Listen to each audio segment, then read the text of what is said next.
Hey there, fools. Big T here, and I'm back with yet another video. And in this video, I'm going to talk about the Google Stadia, I believe is what it's called, and how people are just wigging out over the announcement or just the existence of this platform. And so yeah, let's go ahead and talk about it. So the Google Stadia, obviously they had their little press conference there. Talked about the platform. It's not a box. A lot of people were speculating that it might be a box, kind of like the Steam box or something like that, but it's not that. It's just simply a streaming platform, which you'll be able to do through a browser, Chrome or a specialized browser from Google, and you're going to be able to stream your games. And you know, I want to say that's it, but it's not really it, because you can stream them to many devices. They showed it working, streaming it going from your laptop to your desktop to a television to a cell phone. And I just want to say, if this thing works as well as it's advertised, it's going to be pretty amazing. And for me, I don't really care. Like, this is not something I want to do, not now, or probably not the foreseeable future. I have a gaming PC, and I'm just not into doing digital stuff, and this is even less than digital. And I have games on my PC. I just don't play that much because it doesn't feel like I own something. And at least even with that, it's more of an ownership through the Steam. But this is not it. But I will say the tech is pretty impressive, pretty amazing, and if it works as advertised, that's great. But I feel like a lot of gamers out there are in fear. I'm not in fear of this. This is not something I want. This is not something that's for me. And I understand that there's some people out there that this might work for. This might be something they really look forward to. I know some people who would definitely be into this. It's just not for me. But I feel like there's some people out there. I mean, it's okay to be skeptical, and I know that people are skeptical about how it works and whatnot, but I feel like it's leaving skepticism into hatred, and I don't want this to be a thing, and this is gonna affect gaming and destroy, me being able to cheerlead for my favorite gaming company, or so. I don't know what it is. Nintendo will still be here. I'm sure, this will affect gaming in some way. If it's viable, if it does actually work out, it's going to be something that affects the future of gaming and the way it's going to go. But this is the way gaming is going to go anyway at some point. I just think this is the way a lot of things are going to go, not just gaming. So it's going to happen at some point. And I just feel like there's a lot of fear of people worrying about what's going to happen to their company of choice. And, that's crazy, but I guess I understand it. But I see a lot of kind of what I like to call hypocritical arguments. And I stated this on Twitter, and I talked about that. And I feel like people are not being fair when it comes to this platform. And again, this is a platform that I don't care for, that I don't want. So it's not like I'm cheerleading for it, I'm making excuses or defending it, because I don't really care for it or want it. But I like to be fair when I talk about things, and I just feel like there's some hypocrisy here. So some people are complaining about there's no price announced, and there's not really a games list announced, even though they showed some games, and you can assume some games are coming based on that. And I even saw some controller people talking bad about the controller, which is kind of strange. Particularly, I'm talking about, I think Sean Long had a video, and he was kind of freaking out about this device, or not device, it's not even the device, about this platform. And then they showed the controller, which was kind of funny, because beforehand, a lot of YouTubers were showing this render of a controller based on the patent. And I remember on the Juices Loose, me and the boys were making fun of that. As like, this is not how the controller was going to look. You were taking a literal patent and making a render out of it, and that's not how it's going to look.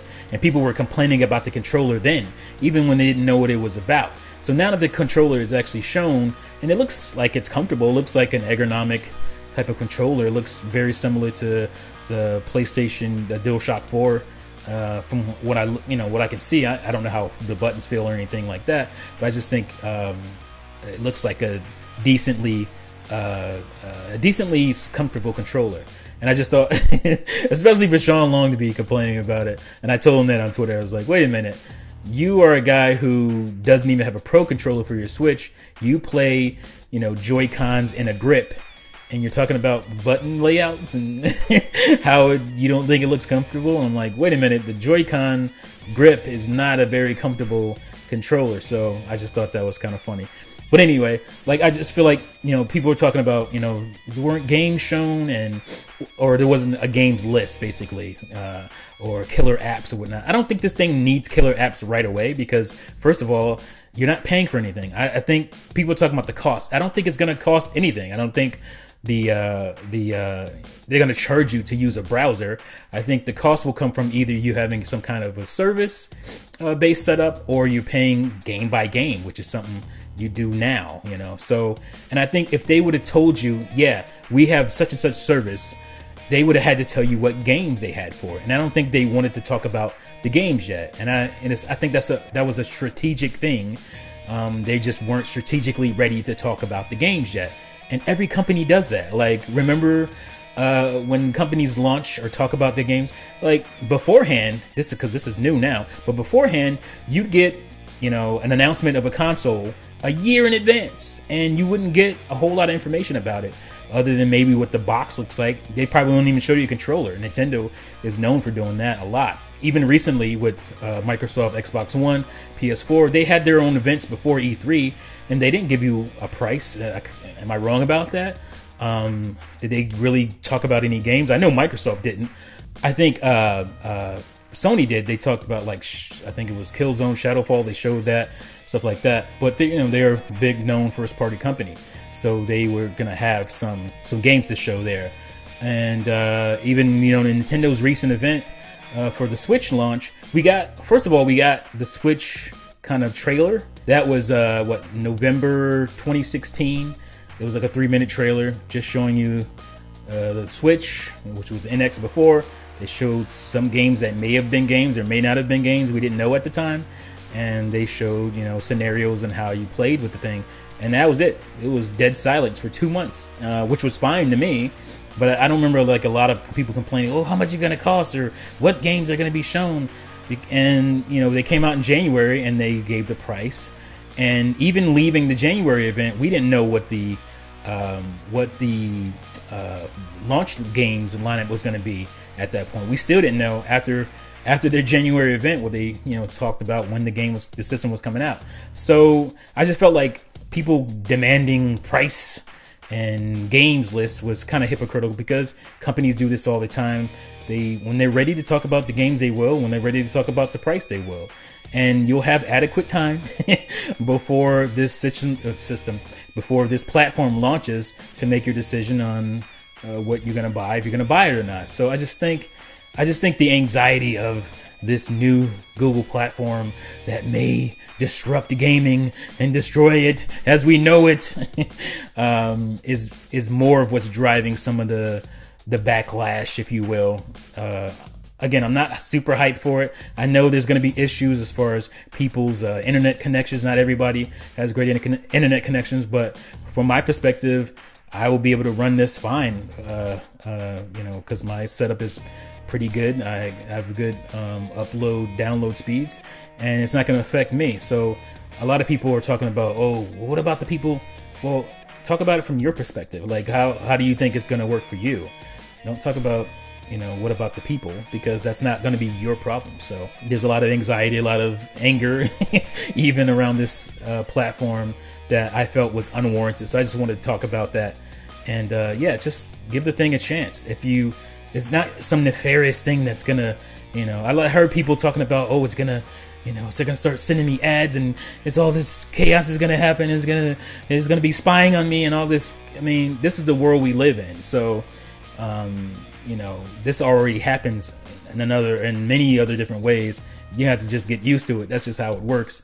And, like all this scary, nefarious stuff people are talking about when it comes to, Stadia is kind of weird to me. It's just kind of silly. I just think it's gamers afraid of the future. You know, I'm a dinosaur. Like, I love my physical media. That's basically the only way I'm going to be in full gaming mode. When that is gone, I'm not going to be buying new games. That's just, I'm telling you right now, that's how I feel. There's plenty of games out there for me to continue my life on that I haven't gotten to yet. So that's what I'll do. So I'm not afraid of it. It's just, it's inevitable. It's going to happen. And I'll just transition as the gaming transitions. So yeah, let me know what you guys think about the Google Stadia in this situation in the comments below. Do you agree that people are freaking out just because they're afraid of the future? Or do you think it's warranted? Or do you think it's a little bit of both? I think it's a little bit of both. So let me know what you think in the comments below. Thank you as always for watching and listening, and I'll see you fools next time. Peace out.